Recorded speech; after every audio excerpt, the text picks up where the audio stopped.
Welcome to the Isle of Nine Battle Royale Basics Guide. This video is for those of you that are brand new to Isles of Nine. So if you're somebody that has played the open alpha, or I'm sorry, the closed alpha before the release into early access, you really don't need to watch this video. This is for the brand new players that came on just a day ago. The first thing I'll say to all you brand new players is go to training mode. Top very right hand side, go to training mode. It's going to put you here, and inside here you're going to have all the different weapons you could imagine with all the different attachments, and you can go through and learn everything about all these guns, ranging, how that works. I mean, it's a really good experience, this. Secondly, here's a recoil pattern testing wall. So I've already measured this out, and this is 25 meters to this wall. So this is your recoil pattern at 25 meters. And obviously, once you start here at 25 meters, you can use those to measure the rest. And you can look at the recoil patterns here of guns. Here's the really cool thing about Isles of Nine Battle Royale. The recoil patterns are consistent. So you can learn the recoil of a gun. And at that point, once you've learned the recoil of a gun, you can get a lot better than I just did, but you get the idea. Alright, so training mode. Go in there, spend some time, learn some weapons, get comfortable with the weapons. It's going to help you immensely when you first start playing the game. Secondly, I'll make a separate video for graphics, because there's particular reasons why I have graphics in particular ways, and I'm also still experimenting with it, so until I feel comfortable talking about what's best for you competitively, for Isles of Nine, I'm not going to talk about graphics, okay? Audio, do what you want with it. Gameplay, obviously customize your crosshair. Enable the crosshair for hipfire. You can enable the crosshair for ADSing if you want to, but I personally don't. Depth of field effects while ADSing, you can turn those on or off. I personally recommend them. I mean, like, it's an aesthetic thing. Turning them off, you can obviously see more when you're doing it. But it takes, you're able to focus less on what's in front of you. Now, streamer mode. Streamer mode will hide where you're at on the map, okay? And it also hides the server address. Don't turn this on unless you are a streamer and you're being stream sniped quite a lot. Controls, obviously go in here and play around with your sensitivity. Do this while in training mode. This will help you immensely get a more accurate ADS, and then you can click on advanced and customize everything from there. You can also turn on invert vertical look and hold the sprint down here on your settings. But yeah, definitely play around with your sensitivity. Get something that feels perfectly comfortable to you, because aim dueling is 99% of this game. Lastly, go to your bindings and learn what all your bindings are, okay? Your bindings are super duper duper important. I can't stress to you how important your bindings actually are, okay? You need to know what button does what. And there's some weird bindings in here. For instance, Q is your map. Normally, if you haven't reset that binding, which I have, my mouse button is my map. And you're gonna, maybe some of you want to turn things off, like the weapon wheel will switch weapons. Because that's on by default for a lot of stuff. Next weapon, previous weapons, normally insert. I actually have this set to none currently because, I don't like next weapon, previous weapon. I use 1, 2, 3, or I use E to go to my previous weapon as well. Switch to last weapons E. So, figure out what all your keybinds are, play around with them, make sure you learn them and learn them well, because these are going to be very important to you in the gameplay, okay? So that's the options menu, you got all that figured out, the basics and everything like that. Let's just talk really quickly about all these other tabs up here before we go play some games, okay? Leaderboards, obviously you can check all the leaderboards and scores up here. Down here you can turn friends on only, so you can see in comparison yourself to your friends. Damn it, Shizzle. Now I gotta get ahead of you again. Oh, gotta make this video short now. And you know, obviously that's nice. The store. This is important. Loot crates are only redeemable with in-game currency. Okay? No other currency, just in-game currency. You can't buy these, you have to play to get these. And they have weapon skins, and they have armor and dropsuit skins, okay? Items like these are not in the crates, and you do have to buy these. But you know exactly what you're getting and exactly how much you're paying for them, okay? And some of them are pretty dope, to be honest with you. So, I like this microtransaction system. This looks very good for me. If you want to equip that stuff, you go to Customize, and you can go to weapons and select specific weapons, and the skins will show up here. Armor, drop suits, and then your crates that you buy will also show up here. And then lastly, and obviously, we're going to go play some games, and I'll show you some of the things in action that you need to be doing as a new player in Isles of 9 Battle Royale. First off, you run faster with your knife out. Now, your knife is default bound to V, but I have mine changed, of course. When you press V, you will run faster. You can bunny hop faster, and this bunny hop gives you momentum. You'll see me do it throughout this entire video. I'll take my knife out and bunny hop a lot. This helps you traverse terrain much faster. That's why there's not vehicles in this game. You move at what almost feels like double the speed with your knife out as opposed to a gun out. Now, your inventory at the start, you have 2 weapon slots, 2 med slots, 2 grenade slots. In order to increase this, you have to find an inventory expansion, which looks like a little blue hollow thing with 2 silver pieces of metal on the top and bottom ends of it. That'll give you 3 weapon slots, 3 med slots, and 3 grenade slots. Now, any weapon can go in any slot. So you don't have a first, a secondary, and then a sidearm. You have a first, a secondary, and a third weapon. So you can have 3 assault rifles, or if you wanted to. Or you can have an assault rifle, an SMG, and a pistol. Or you can have 3 pistols. I don't recommend that. Or you can have a pistol, a shotgun, and whatever. You can have an assault rifle and a sniper rifle. So you can set all those weapons up in whichever way you'd like. And I honestly think this system works wonderfully.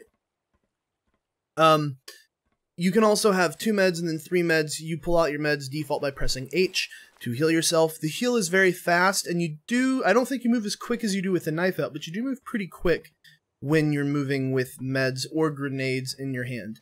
Now, H is to pull out meds. You still have to left click in order to use the meds, the stim pack, the nanobot boosting health item, whatever it's called.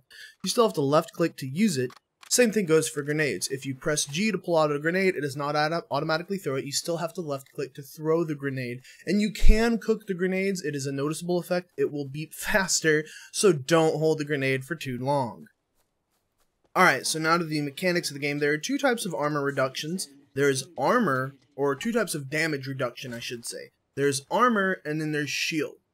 A personal shield, which looks like a glowing blue sphere you'll pick up, directly absorbs damage. It'll absorb so much damage, and then the shield will no longer work. So, let's say you have 100 health, and the shield absorbs 50 points. If you get shot by something that does 125 damage, you'll take 50 damage in shields first, and then 75 damage to your health. But there's also armor in the game. There's legs, chest, arms, and helmet. The most important piece of armor is helmet. The second most important piece is chest piece. When you have 3 pieces of armor, you get a bonus where you get waypoint compasses on the map and things like that, which can be a little bit helpful, but it's not tremendously helpful if you know where you're going or you look at your map. But it is helpful just as a heads up, like you don't have to look at your map constantly. So 3 pieces of armor give you that bonus and give you the little green waypoint on your compass on the very top there, okay? Now, I'm not exactly sure of the percentage of damage reduction that armor gives you, but it does reduce damage. So obviously you want 4 pieces of armor, and then you want a shield on top of that, and that's going to give you maximum damage reduction. With that being said, a sniper rifle will still one-tap you. If you have head armor and a shield, a sniper rifle headshot can still one-tap you, which I think is excellent personally. I love that sniper rifles are very meaty, powerful, and rewarding if you use them well. Headshots are very powerful in this game. The way I like to describe it is, what if Counter-Strike and PlanetSide had a baby and then it became a battle royale? That's basically this game. Now, some of you could play around inside the training mode to figure some of this stuff out, but I'll go ahead and tell you. Grenades have a 10 meter radius. 10 meteor radius, yeah. Because they leave a crater behind. It's a 10 meter radius. Radius. I cannot speak this morning. 10 meter radius. You can tell that I'm not gonna edit any of this out. Just deal with it. It's a 10 meter radius, which is a lot. So don't be afraid to chuck a grenade, and if it doesn't look close, you know, grenades are very deadly, and even if they don't hit and kill, they do a good amount of damage the farther they get out, okay? Your tracers from your gun starts at about 50 meters. So if you're hitting somebody and you're not seeing tracers of your gun, they are under 50 meters. if you're hitting somebody and you are seeing tracers of your gun, they are over 50 meters. This is a good tactic to use to help you range a little bit, as the scopes, the 6X and the 8X, do not have mil dots in it. So it's actually pretty hard to range shots in this game. That being said, there are only 50 players. However, they are going to push it up to 64 later on. So you're not going to have a ton of high kill games. As a matter of fact, I think the highest anyone's had currently is 14. He's almost killing... He's 9 away, 10, 11 away from killing half of the map. I don't think we're going to see a higher kill game than 16 or 17 or 18 for a very long time. Until they add 64 people, which they are going to eventually. So if you're only getting 1 or 2 kills a game, but you're winning, or you're only getting 1 or 2 kills a game, don't worry. Most of my wins, I've only gotten 4 to 5 kills. Shotguns have a range of about 55-ish meters. It's about 55, 56 meters. Past that, the shotgun pellet just kind of disappears. And the spread's not terrible at 55 meters. You could certainly wing somebody pretty hard with it. But up to 25 meters and almost up to 40 meters, the shotgun is a very effective weapon. Don't underestimate it or sleep on it. Absolutely use the shotgun to its full effect with ADS up to 50 meters. I'm not going to say it's competitive with SMGs, but it's pretty good. Lastly, there are drones that fly around that can drop equipment if you shoot them down. If you see one flying, you can shoot it down and it'll drop a few pieces of loot. The few pieces that it's dropped for me haven't been great. And there are also crate drops, or drop pods, as they call them. There are no drop pod specific weapons in the game yet. I'm hoping they add some later. But there are none as of yet. So if you're already pretty kitted out with a nice assault rifle, a sniper rifle, and then like an SMG or something like that, you don't need to go for the drop pods. Unless you're like missing, you know, pieces of armor, in which case you still probably wouldn't want to, because the other people are going to be going for it as well, for possibly that sniper, or grenades, or inventory expansion. The drop pods just tend to have a smorgasbord of a lot of loot to help you kind of complete either your armor, personal shield, more grenades, more health, or inventory, you know, or usually it has a sniper rifle and a 6X or an 8X in it as well.